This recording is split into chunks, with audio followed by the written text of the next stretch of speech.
केरल की रहने वाली भारतीय नर्स निमिषा प्रिया को यमन में तलाल अब्दो मेहदी की हत्या के आरोप में मौत की सजा सुनाई गई है। 30 दिसंबर 2024 को यमन में राष्ट्रपति रसद अल अलीमी ने इस सजा पर अंतिम मोहर लगा दी है। केरल के पलक्कड़ की 19 वर्षीय निमिषा प्रिया ने बेहतर रोजगार की तलाश में यमन की राजधानी सना के एक सरकारी अस्पताल में नर्स की नौकरी की शुरुआत की। 2011 में भारत लौटकर निमिषा ने कोच्चि के रहने वाले टॉमी थॉमस से शादी की और दोनों यमन चले गए।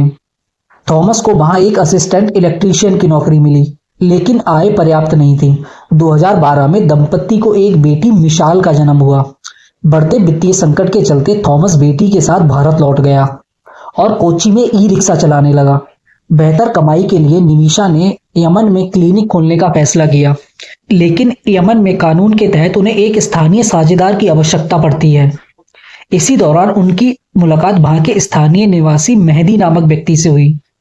मेहदी की पत्नी की डिलीवरी निमिषा ने कराई थी, जिससे कारण उनमें आपसी दोस्ती और घनिष्ठ संबंध बन गए थे, जिससे दोनों के बीच जान पहचान भी बढ़ गई थी।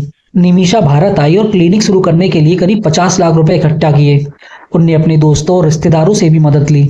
मेहदी ने इस दौरान भारत यात्रा के दौरान उनकी शादी की तस्वीर चुरा ली। उसमें छेड़छाड़ कर खुद को अपना पति बताने लगा।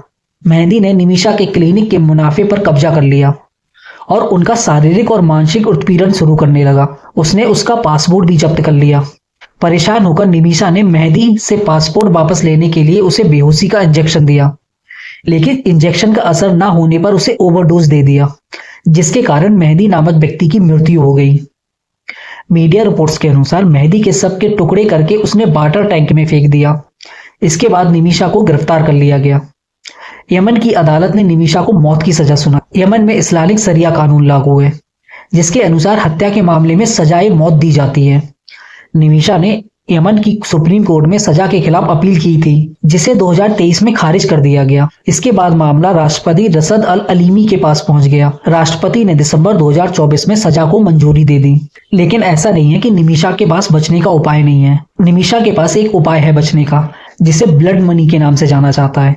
वहां के कानून के अनुसार और वहां के शरिया कानून के अनुसार पीड़ित पक्ष दोषी को माफी देकर ब्लड मनी स्वीकार कर सकता है। यानी कोई व्यक्ति जो पीड़ित है, अगर वो चाहे तो दूसरे को माफ कर सकता है, लेकिन इसके एवज में उसे कुछ रुपए दिए जाएंगे। इस मामले में मेहदी के परिवार को 3 से 4 लाख डॉलर, करीब 2.5 से 3.5 करोड़ रुपए की ब्लड मनी देकर निमिषा को माफ कराया जा सकता है। 2020 में भारत सरकार ने वकील के.आर. सुभाष चंद्रन को नियुक्त किया। उन्होंने निमिषा को पीड़ित बताते हुए कहा कि हत्या जानबूझकर नहीं की गई थी। 2024 में भारत सरकार ने निमिषा की मां और बेटी को यमन की यात्रा की अनुमति दी, ताकि वे मेहदी के परिवार को ब्लड मनी के लिए राजी कर सके। यमन और भारत के खराब संबंध होना शुरू हो गए।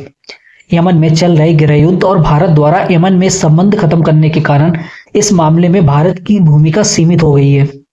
राष्ट्रपति द्वारा सजा को मंजूरी मिलने के बाद अगले 1 महीने में ब्लड मनी का समझौता करना बहुत जरूरी है। निमिषा प्रिया का मामला भारत सरकार के लिए एक बड़ी चुनौती है। ब्लड मनी के जरिए सजा टालने की संभावना पर पूरा मामला टिका हुआ है। यदि मेहदी के परिवार मुआवजा स्वीकार करने के लिए राजी नहीं किया गया तो निमिषा की मौत की सजा दी जा सकती है।